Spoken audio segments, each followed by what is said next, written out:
To me, if somebody would have said that to me the first week I was here, I would have understood that. Instead of saying, "Where's my toilet seat? Hello, where's my toilet seat?"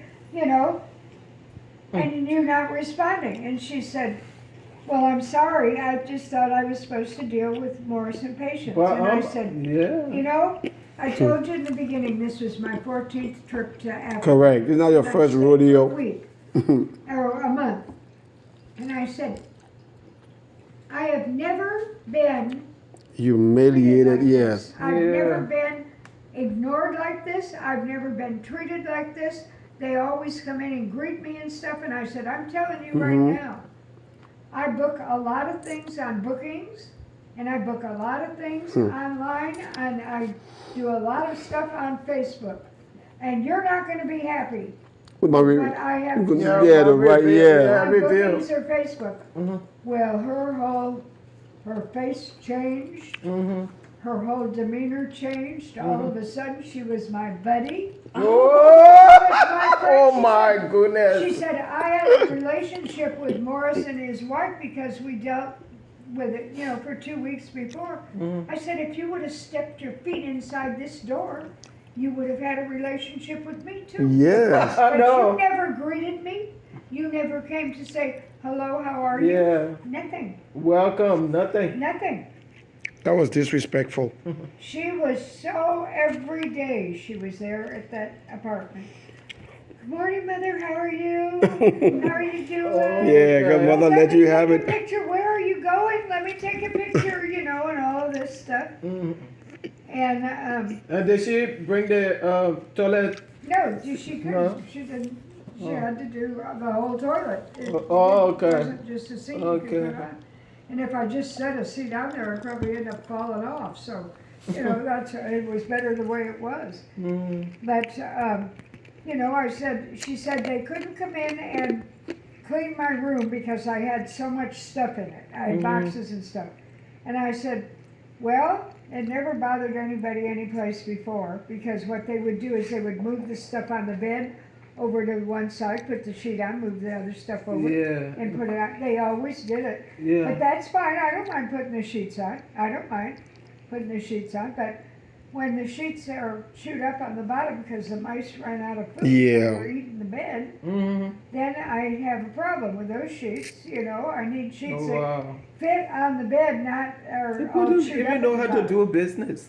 They're done. They drive customers away. Yeah. The guys that worked there, the people that worked there were wonderful. They were wonderful. The guys, the security guys, and the guys that did the maintenance and stuff like Yeah, that. they were nice. Now, they came around and they told us that they had rented 2 apartments upstairs for a weekend, because you could do for a weekend or a week or a month or whatever, for a bachelor party. And that there would be live music and all of this stuff, and that they were, you know, that was going to happen. So, that's okay. I mean, I don't go to bed early anyway, so it doesn't bother me that there's music at 1 or 2 o'clock in the morning. And, but come 10 o'clock, there was nothing. No music, no nothing, no people, no nothing. Well, evidently they were someplace eating, and they all started coming in. And so we stood out on the front porch, and when they'd say, "Where's the party?" we'd say, up the stairs, you know. And there was a lot of music and stuff like that, and that was fine. They told us about it, and I didn't have a problem. I mean, I was taking a shower at 3 o'clock in the morning. That was no big deal, you know. But, yeah, the whole place was, Morris brought a refrigerator, Robert and Ellie had rented a house where they had a refrigerator. They had to buy a refrigerator. And so they had this refrigerator sitting out in the garage because the place they were in now had a refrigerator. So they brought the refrigerator over, and we plugged it in, and we had the refrigerator there. I'm surprised she didn't charge me extra for it, That was good. you know, but she didn't. And we had Morris's little girl's birthday party there, and I had people in all the time for meals. You know, I had them in for lunch, I had them in for dinner, families. And in the agreement and stuff, it said something about no more than 5 visitors at once. And I said, I got families that got 7 and 8 kids. I got, families that have more than 5. Well, that's okay. You don't have to worry about that. And they were real nice about bringing the chairs and the tables over from where they have their seating area outside. They bring chairs over and everything so we could, have, places for the people to sit and stuff. So everybody that was there was great. And the one young man that was there, he helped us put up the decorations for the birthday party, and stuff like that. But then we had a storm, and the lightning hit the big transformer that was on the pole right outside of the compound. But you could see it, and it burst into flames. Wow. Then it went out, and then it started crackling. It started coming down the wires. And it was raining, and it was just, that was going on. And I was shocked. Liberia Power was out there that night. That was at 9:30, 10 o'clock at night. They were out there right around midnight and took down the whole thing and replaced it. And the next day we had power. She had a generator that she. I when I woken up, what was the name of the Of the hotel or the apartment? I can't remember what it was. I'd have to look at the paperwork. Was it in Dupero? It was on, wasn't over by the other apartments that we were at. We used to stay in Old Congo Town, Oh, okay. in Eagles Landing, but this one was over off of, was over So by Eagles Landing, is that one where we went the, to? the training center for the police department. Okay. And it was on, DuPont. Yeah, it's around Duport Road. So it was there's a bunch of different apartments and stuff there.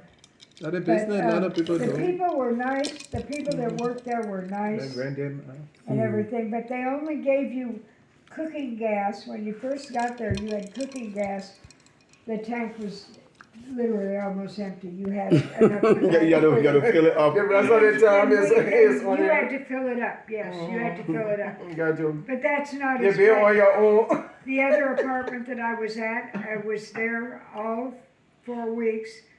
And the last 3 days before I left, like on Thursday and I was leaving Sunday, I ran out of cooking gas. And of course the power was off. No cooking gas, no power, and she leaves and goes to work, the manager. Wow. And I called it, and she wouldn't answer the Yeah. phone. She wouldn't answer the phone when the people called from the apartments. So I got on the phone and I said, Christine, there is no excuse Yeah, that's her name, for Christina. you Yes. leaving. Taylor. Sitting there, you're driving out there knowing I have no cooking gas and that the power is off. And that the people that work here, you will not let them turn the generator on. So therefore I have no power, so I can use the microwave gas, Yeah. and you're gone for the day. You know what she said? You cook too much. Wow. What? That was And I said, and what am I supposed to do? Yes. Put one of those tanks on my back and go walking out of here to get it filled? No, the security guy will get it for you. And I'm supposed to fill up a full tank. Wow. And I only got You cook too much. You tell your client that. $35 to fill up the tank. And I had 3 days. So And that you know where it went. It went into her apartment, I'm sure. That tank, brand new tank. Yes. And to tell you how stupid she was as far as being a business person, she stayed by herself in the biggest apartment she had. It was a 3-bedroom apartment, and it was the only one there, and she stayed in it. Yeah, well, she could make more money out of that one. She could have had, more money having a bigger apartment to rent out. and be in one. Liberians just love All she big had a sure. 2-bedroom, which we always, That's why she always, we Stay, stayed. yeah. she stayed. But since she did that, how she found a new Somewhere place. else, Yeah, yeah. so what happened is when I brought Ken's ashes over there and we had the big get together with all the pastors after the memorial service, she brought down one of the TVs from upstairs and put it in the Palava hut so we could just show the video that I had once and I didn't have to go from table to table. She thought that was the last time we were coming. And when I contacted her about coming the next time, I couldn't get a hold of her. She never returned my calls, never returned my texts or anything. So I was gonna stay over at Christine and Lawrence Norman's. Morris went over there and he says, their place, it's too small, Mother. He says, it's not good for you because you always have people in and people come and stay. He said, the bedrooms are real small. He says, there's no place to put the boxes. And in the living room, there's two chairs on one side and like a love seat on the other. And at the table, there were 4 chairs in the table. And I asked Lawrence, I said, are there any other chairs outside or anything that we could bring in when we had larger groups? He said, no, that was it. So I said, sorry. How do you do business like that? I said, I can't stay there. That's It's not big enough for what I need. And he just- says, I understand. He came over for lunch. I was supposed to stay there the year before, and that's when Christine was over here getting her, his wife's name was Christine too. And she was getting cancer treatment. She ended up with it going to her brain and she died. Her son is in South Carolina, he's a doctor, and that's where she was. And Lawrence came over when she died. So then he texted me and said, I'm back in Liberia, and that was 3 days before I left, and I'd already made arrangements for another apartment, and I told him that. And this year, I told him beforehand, I said, when Morris went out there, he knows what I need, and it's too small. It's too small for what I need. Yeah. With all the boxes that I stored stuff over there. I kept stuff there so I didn't have to bring it every year. I had boxes and some big suitcases that I left stuff there. And Morris kept it at his house. And then I shipped anywhere from 15 to 20 boxes each year. So you got the 5 or 6 things that I had that I left there, and the 14 to 20 boxes that I would ship. I have to have room to put that stuff. And that wasn't enough room, so I didn't get to stay there. I would have loved to stay there, and I could have stayed in their house, but it would have just been a room, and nobody could have come, like say, I would have been using one of their bedrooms. And they had offered that to me before, and we couldn't do it because I have people in. That's the way I always did it. People came and stayed all night with me. I had kids that came and stayed all night with me. I had ladies that came and stayed all night with me. And babies, I had one lady that came with her baby and her 3 other kids they opened the refrigerator and it was like a herd of locusts. They went in there and it was like, and it was gone. Eating up everything? I mean, they grabbed a loaf of bread out of there and got the jar of mayonnaise, and that jar of mayonnaise and loaf of bread was gone in an evening. Oh my goodness. That was, you want more tea? There's more in the refrigerator. You want more? Yeah, please. Another bottle in the refrigerator and a Be careful. Yeah.